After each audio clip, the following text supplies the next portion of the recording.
Ellos creen que eliminando a un hombre, un político, a un dirigente, el proceso social va a desaparecer. Pero un error, podrá demorarse, podrá prolongarse, a la postre no podrán detenerlo. En el caso de Chile, bueno, si me asesinan, bueno, el pueblo seguirá su ruta, seguirá su camino. Con la diferencia quizás que las cosas van a ser mucho más duras y mucho más violentas, porque será una elección muy clara, muy objetiva para la masa, de que esta gente no se detiene ante nada. El 11 de septiembre de 1973 en Santiago, el presidente chileno Salvador Allende murió en el Palacio de la Moneda mientras el ejército bombardeaba el edificio. Este golpe de estado militar acabó brutalmente con el primer gobierno socialista elegido por un proceso electoral. Este documental reconstruye los acontecimientos de aquel día.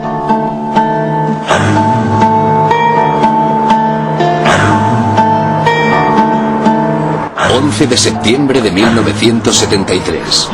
La última decisión de Salvador Allende.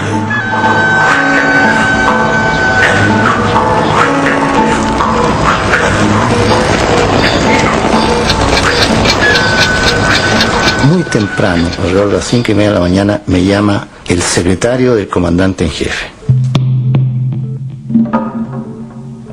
Me dice, tienes que venirte aquí al Ministerio de Defensa porque hoy día las Fuerzas Armadas se toman el poder. 24 horas antes, varios generales recibimos directamente en la oficina del comandante en jefe, que ya era el general Augusto Pinochet, misiones por cumplir para el día 11. Y yo, que era el general menos antiguo, recibí, y lo digo con orgullo, con honor, la misión de tomar el mando de los blindados.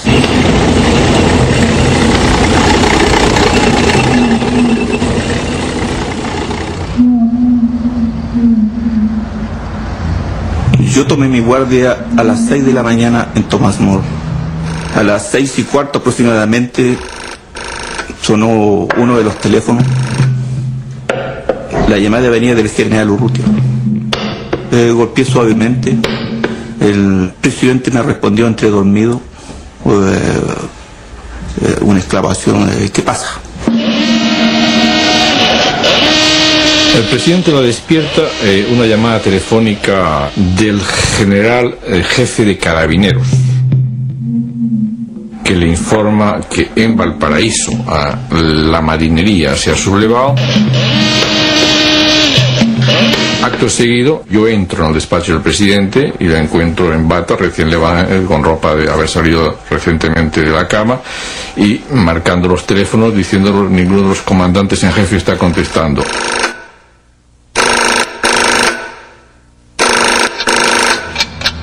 Llegué al Ministerio de Defensa y el secretario comandante en jefe me dice, tú tienes que ofrecerle al presidente un avión de C-6 y lo tienes que acompañar donde él se quiera ir. Tratar en lo posible de que él abandone el país. Cuando salí hacia el auto, ya el presidente venía en camino hacia el lugar donde yo tenía estacionado el auto. Me dice que diríjase a la Moneda. Una orden, diríjase a la Moneda.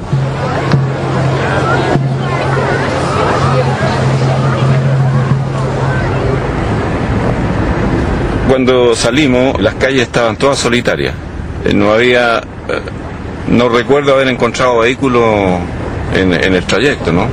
Era una ciudad fantasma. En el transcurso del camino yo le pregunto a Raúl, ¿qué pasa? Me dice, y contesta el doctor, se ha alzado la Marina, compañero, corra, tenemos que llegar antes que la Marina. De ahí no hubo más diálogo. El presidente, cuando se dirige desde su residencia personal hacia el Palacio Presidencial de la Moneda, la información de que dispone es que el ejército está respaldando al gobierno, e igualmente Carabineros, que son las dos fuerzas militares básicas a partir de las cuales podía perfectamente hacer frente y sofocar el amotinamiento.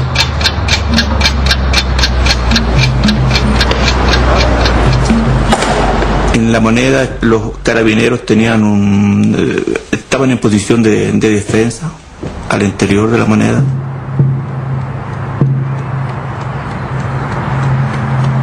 como un cuarto para las 8, me despertó el teléfono y era ya Salvador, que se había trasladado a La Moneda. Y estaba tan convencido de que no iba a pasar nada en Tomás Moro, que me pidió que me quedara y que llamara a mis hijas incluso, que fueran con los nietos a acompañarme, porque creía que era un lugar seguro, que no iba a pasar nada. Le salva el presidente de la República, desde el Palacio de la Moneda. Informaciones confirmadas señalan que un sector de la marinería habría aislado Valparaíso y que la ciudad estaría ocupada, lo cual significa un levantamiento en contra del gobierno legítimamente constituido, del gobierno que está amparado por la ley y la voluntad de los ciudadanos. Llegué precisamente cuando el presidente Allende, en su despacho, con un teléfono móvil, porque ya se habían cortado los otros teléfonos, estaba en comunicación con Mario Macayano.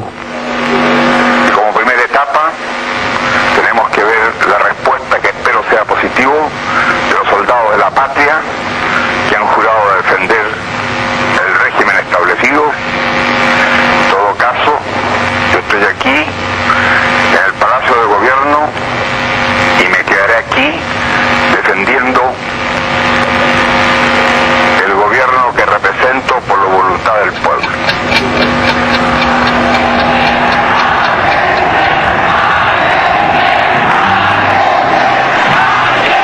Noviembre de 1970. El socialista Salvador Allende se convierte en presidente de Chile. Declaró: junto a mí el pueblo entra en La Moneda. Su victoria al frente de la coalición Unidad Política cayó como un mazazo en el panorama político chileno, americano e incluso europeo. Tenemos la pretensión, y eso sí que lo voy a decir con modestia, de estar creando un camino distinto y demostrar que se puede hacer estas transformaciones profundas que son el camino de la revolución. Y nosotros lo hemos dicho, y tú sabes perfectamente bien, que hemos dicho que crear un gobierno democrático, nacional, revolucionario y popular, que abrirá el camino al socialismo. Una gran esperanza inundó al pueblo de Chile. ¿Sería este el inicio de una sociedad más justa?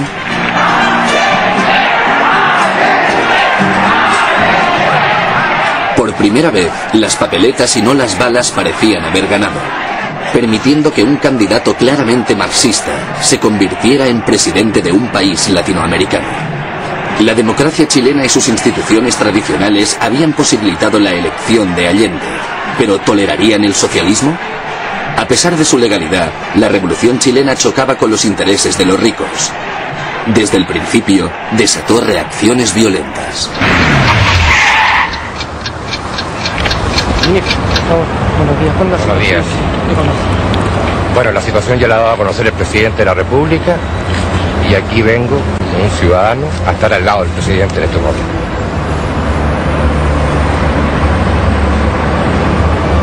¿El plazo hasta las 11, si no será bombardeado, se dice, se firmaba una prevención? El plazo lo dio el pueblo de Chile hasta el 3 de noviembre de 1976. Cuando llegué había una gran agitación en La Moneda. Había mucha gente, ¿no? Con el correr de los minutos se fue haciendo muy tenso.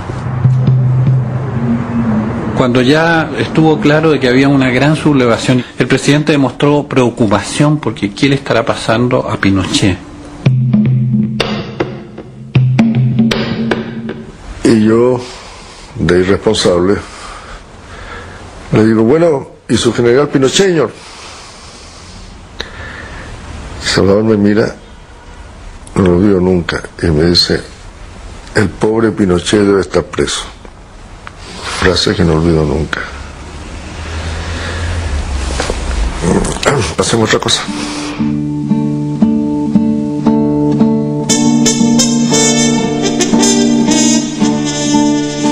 El general Augusto Pinochet había sido nombrado comandante en jefe del ejército por el presidente tan solo 18 días antes del golpe de Estado. Pinochet era un oficial con poco carisma. Llegó a ser un francmasón como Allende y nunca desperdició una oportunidad para declarar su lealtad al jefe de Estado. El presidente Allende había escogido el 10 de septiembre para anunciar la celebración de un plebiscito para resolver la crisis política del país. Si perdía este referéndum, dimitiría. Allende confió en Pinochet hasta tal punto que le contó su iniciativa.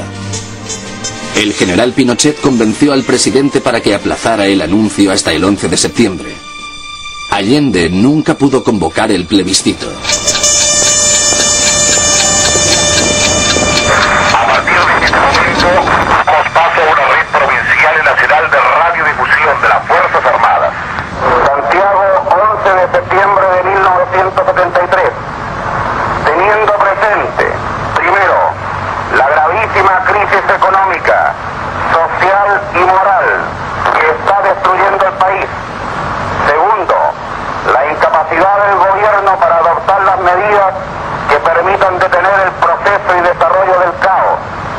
Las Fuerzas Armadas y Carabineros de Chile declaran, primero, que el señor presidente de la República debe proceder a la inmediata entrega de su alto cargo a las Fuerzas Armadas y Carabineros de Chile. Segundo, que las Fuerzas Armadas y el Cuerpo de Carabineros de Chile están unidos para iniciar la histórica y responsable misión de luchar por la liberación de la patria del yugo marxista. Firmado Augusto Pinochet Ugarte, Toribio Merino Castro. Y fui yo quien le comunicó al presidente que quien firmaba ese bando era Pinochet. No hizo ningún comentario, pero de pie junto a su escritorio observé cómo hacía este gesto mirando a la lejanía, a profundidad, y con estas palabras: 3 traidores. 3 traidores. En ese bando se insta a renunciar al presidente de la República. No lo haré. No daré un paso atrás, y que lo sepan, dejaré la moneda cuando cumpla el mandato que el pueblo me diera. Que se les grave profundamente, no tengo otra alternativa. Solo acribillándome a balazos podrán impedirme voluntad de hacer cumplir el programa del pueblo.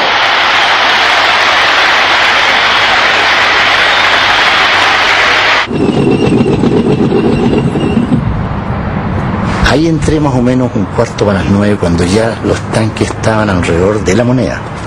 Cuando llega el presidente a su despacho, yo le digo: señor presidente, le vengo a ofrecer un DC-6 que está en Cerrillo, con la tripulación que yo conozco, para que nos vamos del país. Yo tengo orden de ir a dejarlo donde usted quiera, delante de los otros 2 decanes.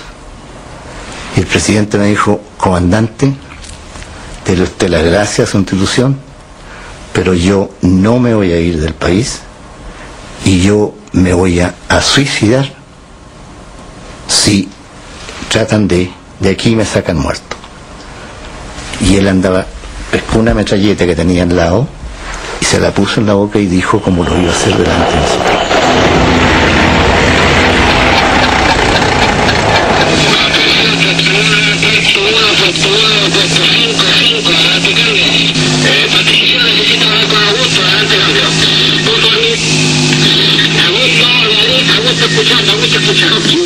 Allende está en la Moneda. Entonces hay que estar listo para actuar sobre él. No vale sacar la perra, sacar la moneda. Está ejerciendo el parlamentar. Protección incondicional, no el parlamentar. Protección incondicional. Bien, conforme. Rendición incondicional, se me toma preso ofreciéndole nada más que respetarle la vida, digamos. La vida es seguridad física y enseguida se le va a pasar para otra parte. Conforme. O sea que se mantiene el ofrecimiento de sacarlo del país. Se mantiene el ofrecimiento de sacarlo del país. Pero la vez claro, eso cuando habla volante. Conforme.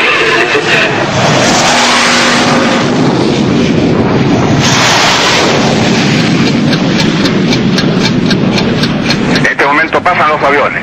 Es posible que nos acribillen, pero que sepan que aquí estamos, por lo menos con nuestro ejemplo, para señalar que en este país hay hombres que saben cumplir con la obligación que tienen.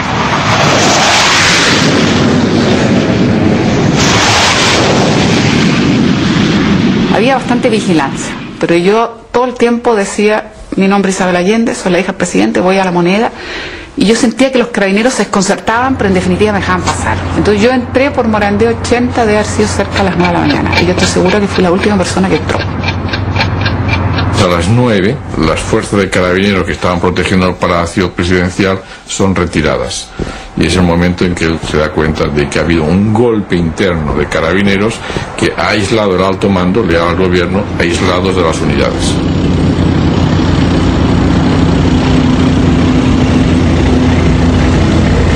Notifico ante el país la actitud increíble de soldados que faltan a su palabra y a su compromiso.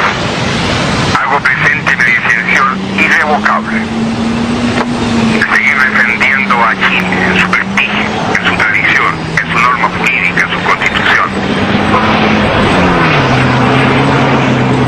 160 años de vida democrática habían convertido a Chile en un símbolo en América Latina. Las Fuerzas Armadas respetaban la Constitución y la ley, y se mantenían en un segundo plano. Solo se dejaban ver en los colegios electorales los días de elecciones. Al final de la jornada se retiraban tranquilamente a sus cuarteles, devolviendo el control a los civiles. Pero 3 años de gobierno de la coalición Unidad Política habían enfurecido a una oposición intransigente que había presionado al ejército para que abandonara su neutralidad. La derecha, la extrema derecha y los democristianos no toleraban esta revolución que había desafiado a los ricos y llevado el socialismo al país sin quebrantar la ley. Allende había acelerado el ritmo de la reforma de la tierra, radicalizándolo, y había nacionalizado los bancos, las entidades de crédito y algunas industrias. Pero cuando se nacionalizó el cobre, sin unas compensaciones sustanciales, los Estados Unidos montaron en cólera.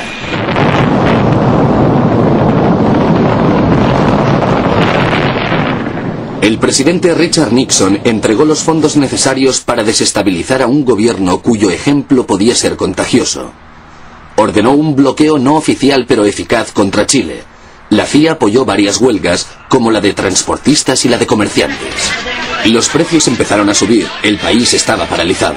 Los salarios habían subido como prometieron, pero ¿para comprar qué? Los esfuerzos de Allende se veían entorpecidos por las divisiones dentro de la misma izquierda. Los radicales querían que las cosas fueran más rápido, mientras que los moderados querían consolidar las ganancias primero. De todas formas, el apoyo a la unidad política estaba creciendo.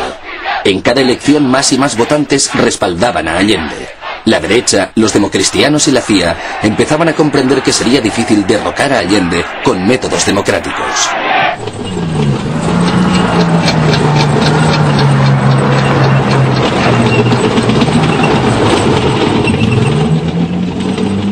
En un momento, como no se podía comunicar, parece que se pudo comunicar con la radio Magallanes, que era la única que estaba en el aire. Entonces se agachó a tomar un teléfono y ahí empezó a hacer su discurso de las grandes alamedas.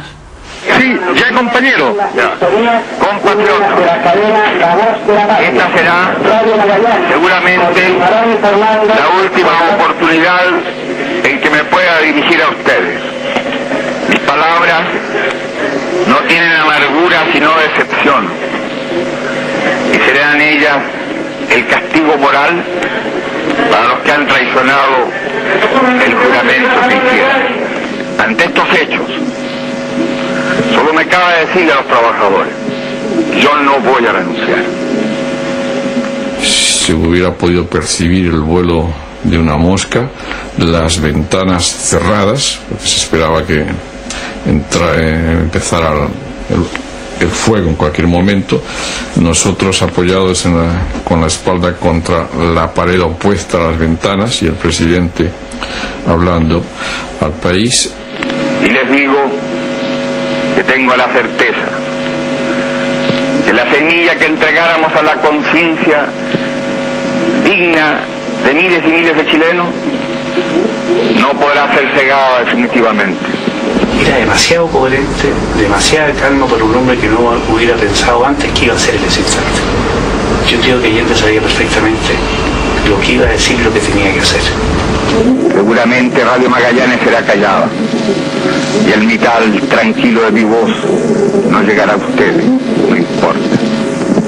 Lo seguirán oyendo. Siempre estaré junto a ustedes.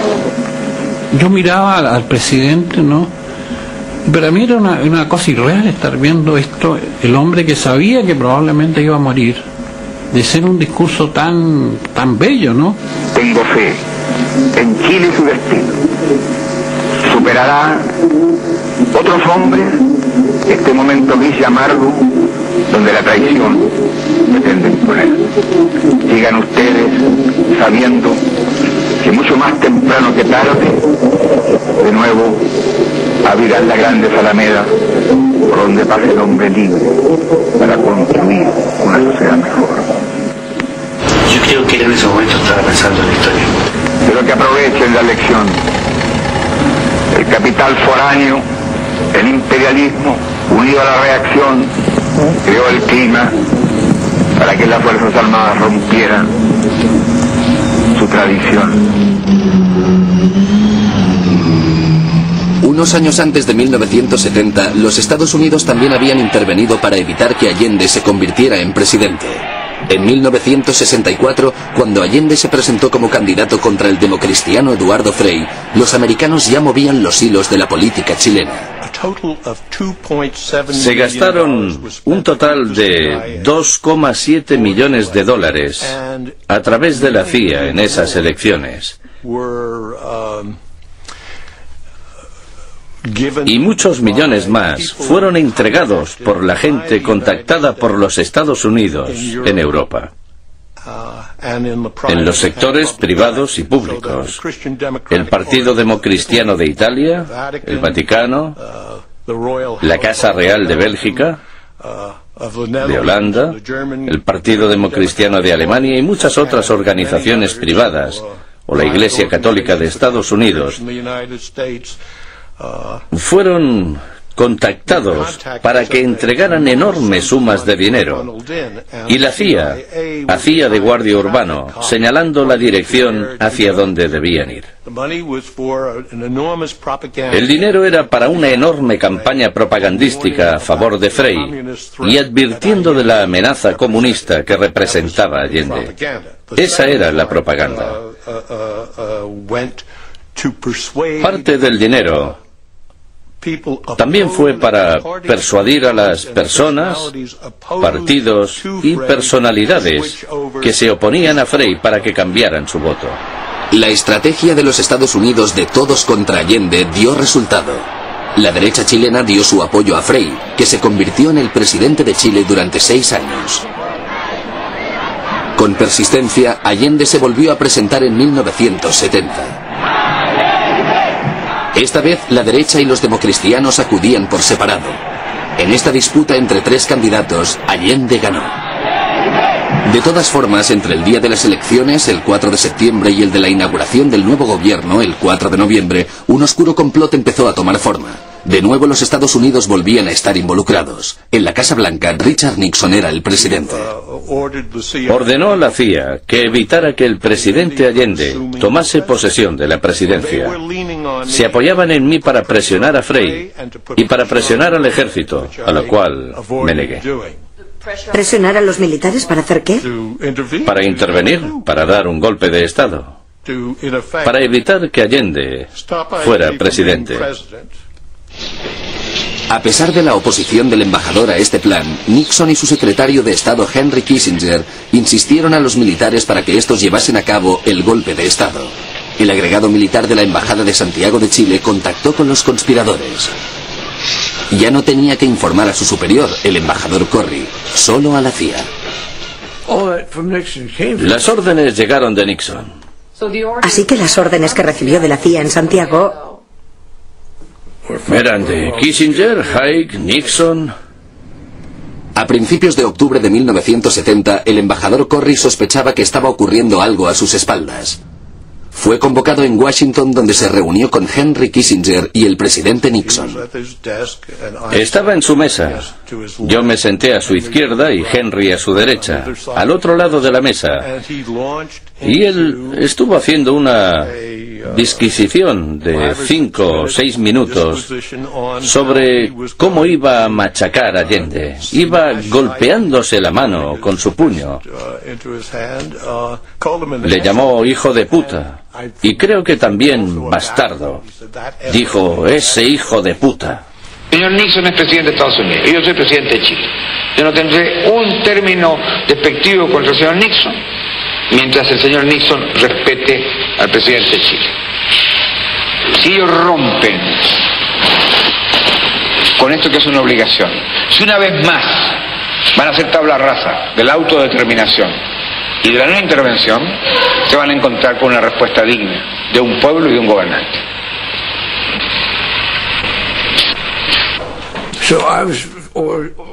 Se me ordenó que hablase con los comandantes de las Fuerzas Armadas para ver si querían forzar otras elecciones y preparar a alguien mejor para que saliera elegido. Pero se echaron atrás. Fue un gran contratiempo.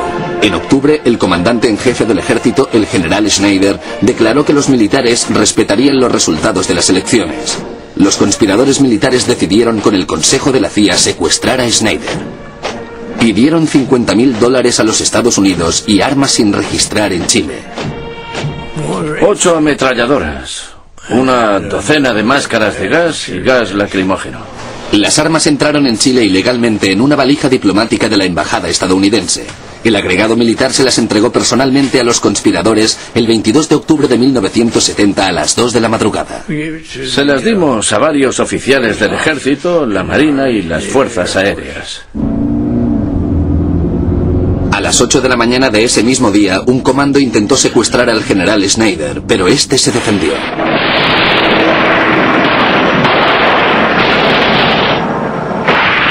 Schneider fue herido de muerte en su coche. Este fue el primer crimen político en Chile. Los ciudadanos estaban conmovidos por las noticias. Allende estuvo presente en el funeral junto con Frey. Los oficiales conspiradores estaban paralizados. El desenlace de la conspiración había sido justo el contrario al que Nixon y Kissinger habían esperado. El 4 de noviembre de 1970, Salvador Allende juró su cargo como presidente de Chile. Pero las interferencias continuaron. Durante 3 años de locura, los Estados Unidos ejercieron constantemente tácticas de desestabilización contra Chile, con el apoyo de la derecha y los democristianos. Las Fuerzas Armadas y el Cuerpo de Carabineros de Chile reitera al pueblo de Chile la absoluta unidad de sus mandos y tropas y su decisión inquebrantable de luchar hasta las últimas consecuencias para derrocar al gobierno marxista. Allende empieza a recorrer los lugares de los compañeros. Cuando llega al lado mío, manifiesta a sí mismo: cuidado, compañero, con que se le escape un tiro. Cuando el ataque se provoque y ya estén atacando Palacio, es cuando ustedes entren en combate. En La Moneda, la gente que contábamos con armas para defendernos, no éramos más de 20 de la Guardia Personal, más efectivos de la Policía Civil, que también permanecieron con nosotros, y también el presidente Allende, que al mismo tiempo hacía parte como un soldado más.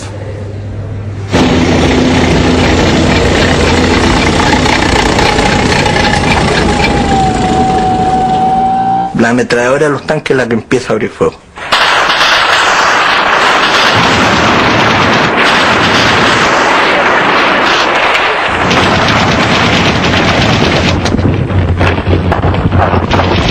Bueno, cuando ya empezó, digamos, la balacera, nosotros se nos dio orden de tomar posición, ocupar el Ministerio de Obras Públicas.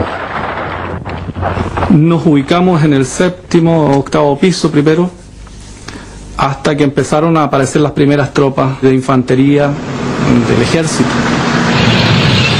No teníamos ningún medio de comunicación salvo los teléfonos con los cuales nos estábamos comunicando directamente con el interior, con La Moneda. Nuestro rol era tener cubierto de que los milicos no entraran por Alameda.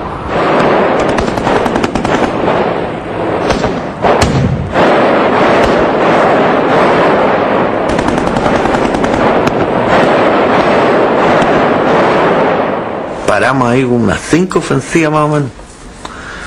Y prácticamente por ahí no pudieron pasar.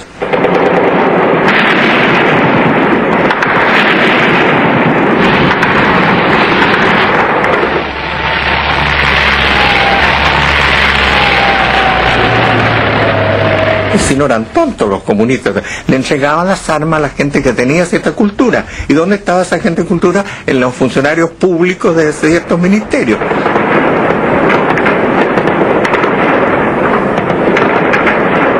Se ha hablado mucho después de los francotiradores, que habían grupos, que era un grupo enorme. Éramos 8 compañeros.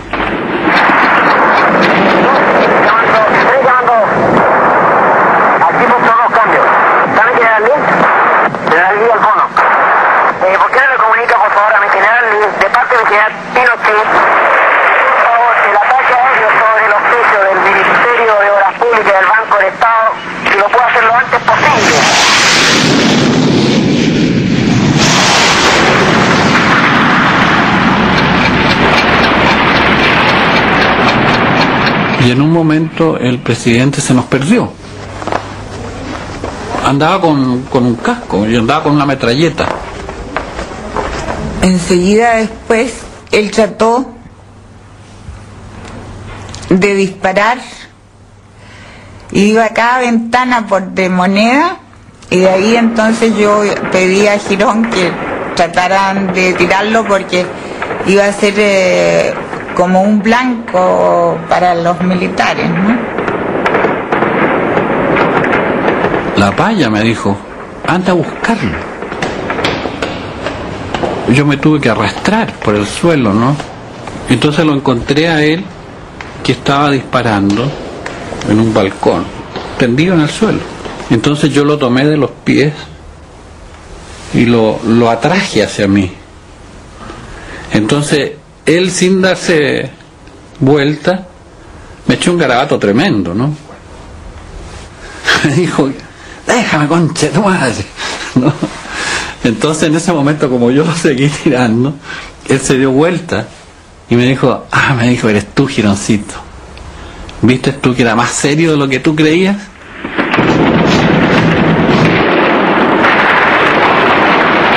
En ese momento, dentro del Palacio de la Moneda, después de 2 horas de cruce de fuego, lo que se respiraba en el ambiente era aliento de la muerte.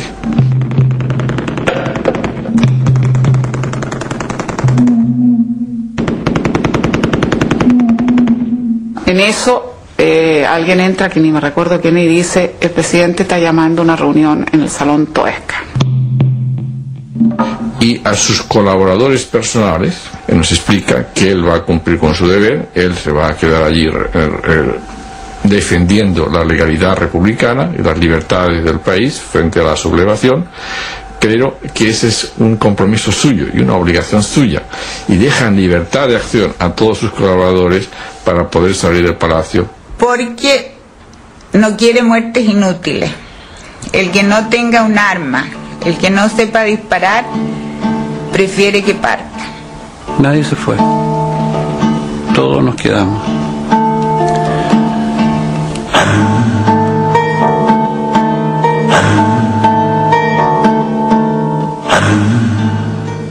Era una forma de responderle a mi institución como funcionario profesional de investigaciones, como también la lealtad con el presidente Allende.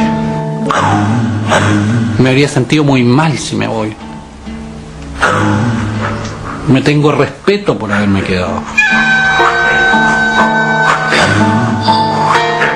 Me quedo por respeto a mi gente. Cuando digo mi gente, digo a mi señora, a mis hijos. Hasta el día de hoy yo me puedo comer un pan mirándolo a los ojos y no me avergüenzo de lo que hice. Así éramos. Porque así era el presidente, así era yo, así eran mis amigos, así éramos todos los que estábamos ahí.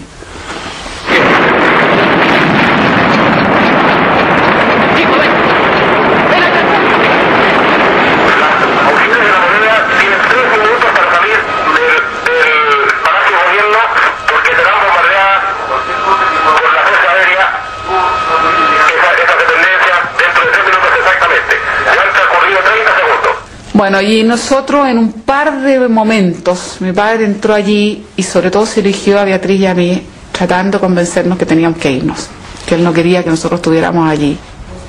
En las dos ocasiones nosotros decidimos que no queríamos, que queríamos permanecer allí y era como nuestra decisión. Finalmente, casi por una tercera y última vez fue más dramático y al final ya dijo, mire, yo no les voy a rogar, les voy a simplemente exigir que se vayan, o sea, ustedes se van. Y finalmente nosotros con mi hermana nos intercambiamos.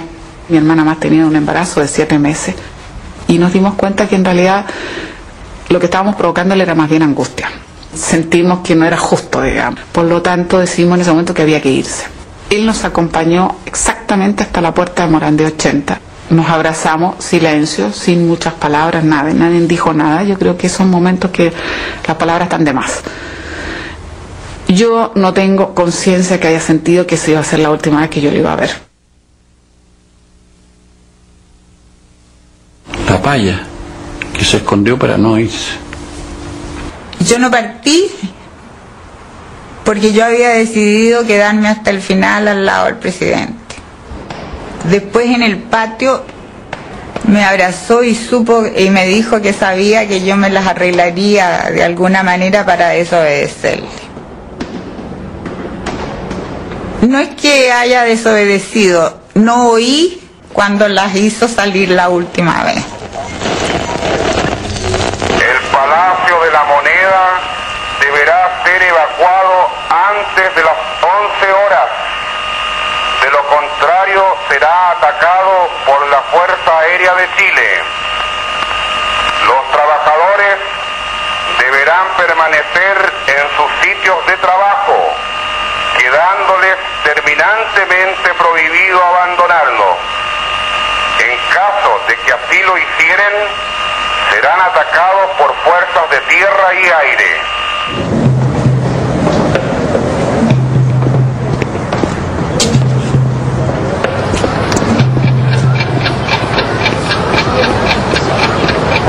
Se decía de que todo el contraataque podía venir de la periferia, de los centros industriales que estaban muy bien organizados. Después a la postre se mostró que no fue así. Nunca pensamos que estábamos tan solos, nunca. Allende fue traicionado, este es mi punto de vista muy personal. Allende fue traicionado por los militares, pero fue dejado solo por los camaradas de izquierda también, que tenían el derecho y el deber de haber salido a defender a su presidente. Ese día lo dejaron solo. Alguien decía que había que hacer un gran llamado a una gran movilización para que se llenara la plaza con gente y así se impidiera este golpe. Recuerdo que el presidente les dijo que eso era una locura. Él no pide en ningún momento al pueblo que haga frente a esa sublevación porque es consciente que hubiera sido llamarlas a la masacre y él toda esa mañana quiso preservar vidas.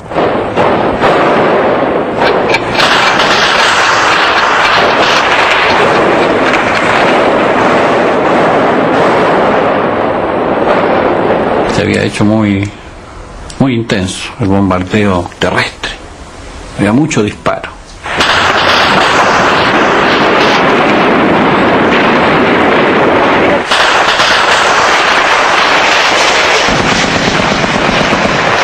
Y vino el bombardeo aéreo.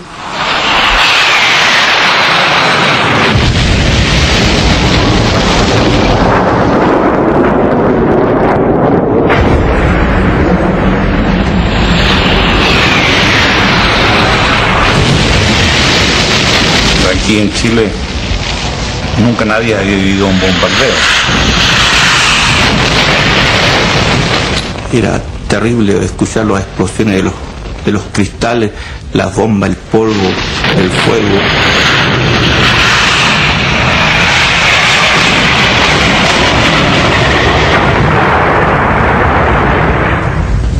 Yo, Roque, conté 24. Que tú me dices que ¿por qué te puedo asegurar que son 24? Porque yo los contaba, yo pensaba que me iba a morir en cualquiera. Se han haber roto cañerías porque se inundó todo el primer piso, de manera que nosotros terminamos con el agua casi hasta la rodilla.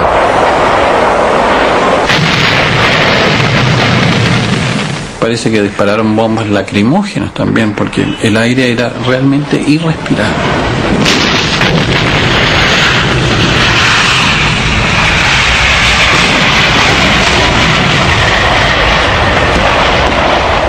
Nos ahogábamos y teníamos muy pocas máscaras, entonces el presidente, que tenía una, se la prestaba a los otros compañeros un rato, uno me prestaba un poquito a mí, otros al otro, para que pudiéramos en un momento respirar.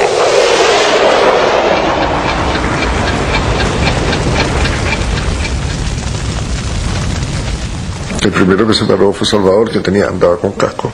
Me dijo una cosa, me dijo: nosotros no tenemos miedo, ¿no, negro? Me dijo. Entonces yo le respondí una grosería, le dije: no, presidente, miedo no tengo, lo que tengo es susto, estoy cagado de susto. Entonces se rió.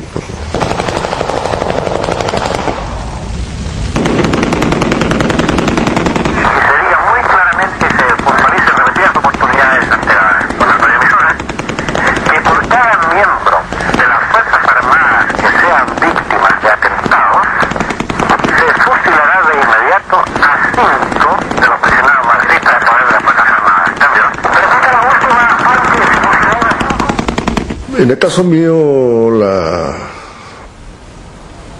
es más difícil todavía retener escena, porque poco antes yo había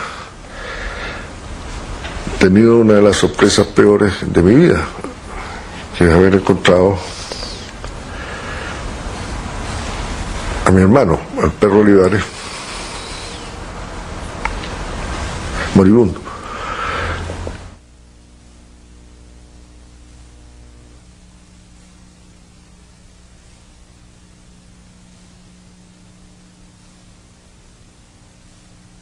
Yo lo tomé en mi falda y a los pocos momentos él falleció. Tenía una herida que se había autoinferido. Augusto Olivares se había suicidado. La muerte de Augusto fue muy intenso, el dolor del presidente. Yo pienso que fue como el comienzo de la muerte misma de él. Y en medio de todo ese infernal, donde para hablar así costaba, todos nosotros observamos un minuto de silencio y se le rindió el primer homenaje al perro.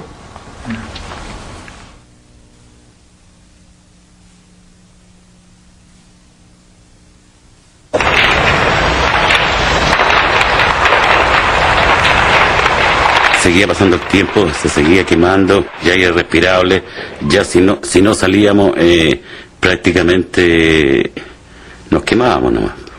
Entonces el presidente, pensando,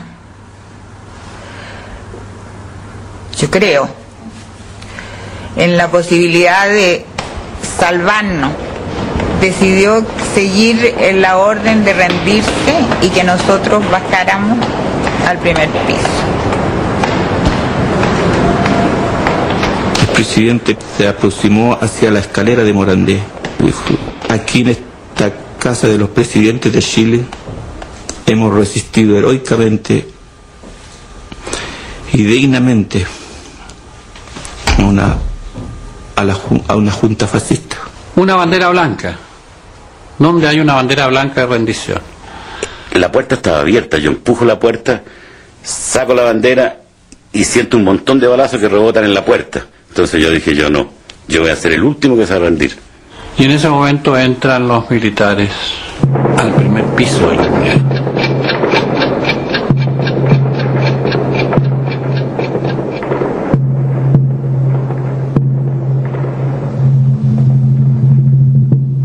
El chileno tiene mucho del alemán, no sé por qué sigue en el ejército, pero sabe combatir y es un buen combatiente. Y muy leal a las órdenes que se le está dando. Ese es un orgullo para nuestra institución. Los soldados después se mostraron como los valientes, heroicos, pero no fueron capaces. Tuvieron que destruir la moneda, tuvieron que enviar la aviación, quemarla, incendiarla, para poder derrotar a 26 compañeros que estaban adentro armados. Y haber aguantado el ataque por tierra y aire de todo un ejército, y haberles aguantado más de 7 horas, 8 horas, ¿no? Yo creo que esto es una proeza. Yo creo que esto es una proeza y esto es una vergüenza para el ejército chileno.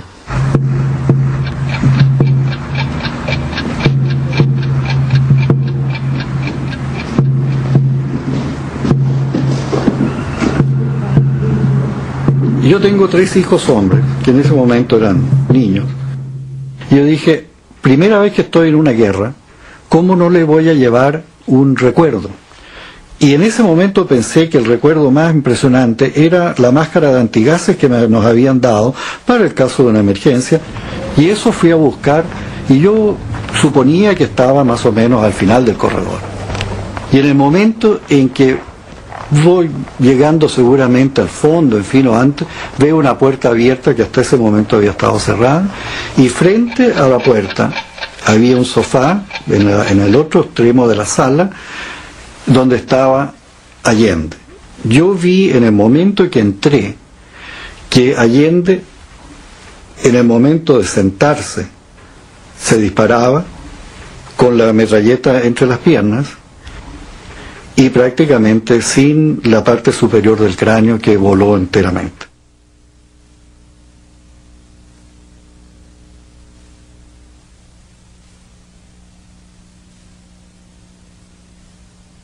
Y en ese momento estaba el presidente muerto y estaba yo solo en la pieza, no había nadie más. Así que yo tuve tiempo de tomar un pequeño asiento que había y colocarlo al lado del presidente. Realmente yo sentí que era como un compromiso final mío, quedar cuidando el cadáver.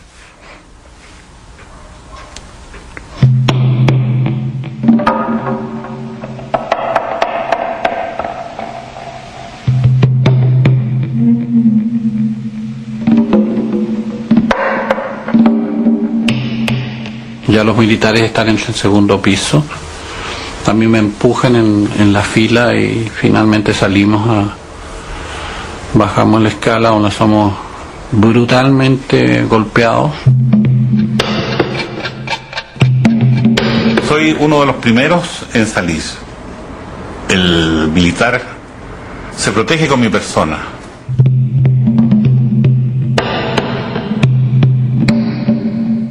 Soy detenido, inmediatamente se me pide que suelte el arma, a culatazos inmediatamente me cae la troma, me ordenan que ponga las manos en la nuca y que salga por la puerta de Morandé 80.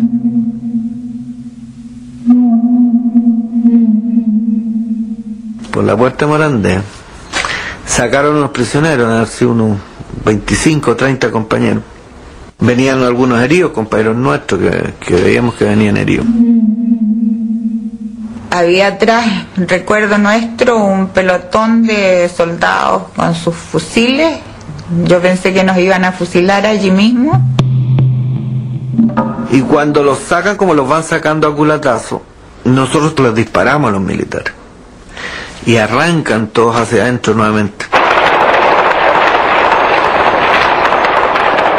Y posteriormente, al igual que el resto, somos lanzados ahí al pavimento.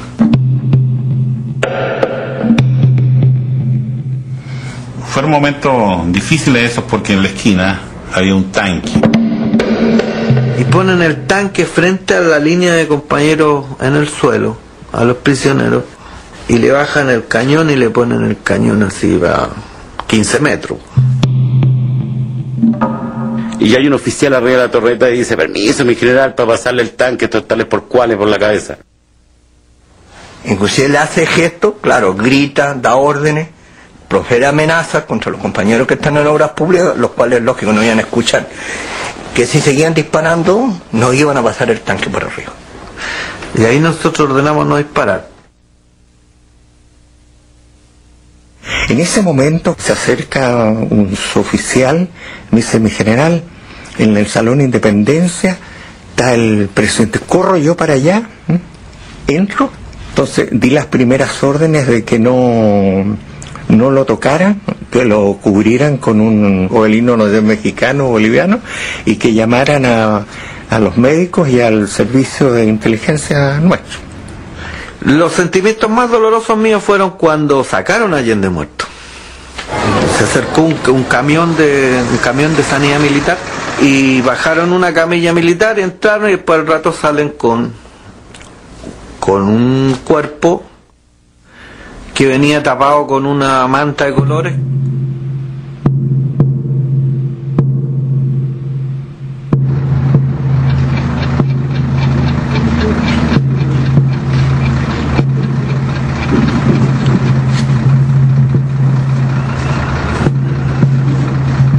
Nosotros no tuvimos ninguna pérdida, excepto el presidente, que dicen que el presidente él mismo se disparó.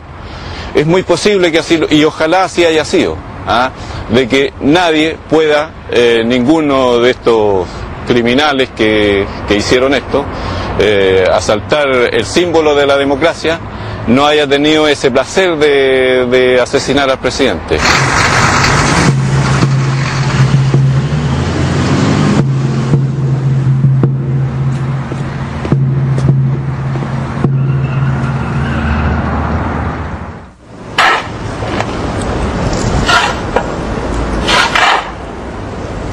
El 12 de septiembre se efectuó la sepultación del presidente Salvador Allende. Entraron por el centro, aquí, por la central de aquí del cementerio. Íbamos siguiendo la calle principal aquí del cementerio. Más o menos venían, de los uniformados venían 6 oficiales de cada rama de la Fuerza Armada. Y venía la señora Hortensia Bussi de Allende.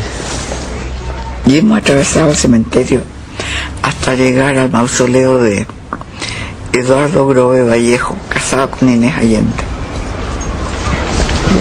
Aquí se detuvo el carro ese día, el carro funerario, aquí se detuvo. Y aquí se procedió a la sepultación. Antes de que bajaran el cajón, hice un esfuerzo de no derrumbarme. Nadie me vio llorar. Me tragué mis lágrimas, ni una sola lágrima, porque dije, estos no me van a ver llorar. De aquí Elsa sacó una hortensia, esa flor aquí, llegó eso, lo que sacó y eso es lo que lanzó ella para abajo al nicho. Y dije fuerte, quiero que sepan que aquí estamos enterrando a Salvador Allende en forma anónima, porque no quieren que se sepa.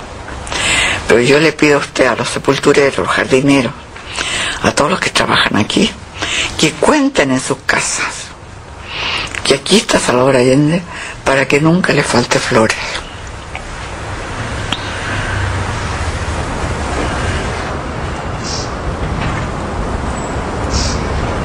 ¿Qué le puedo decir? Porque fue elegido nomás por el pueblo nomás. Y en el sello consideré mi voto. Yo.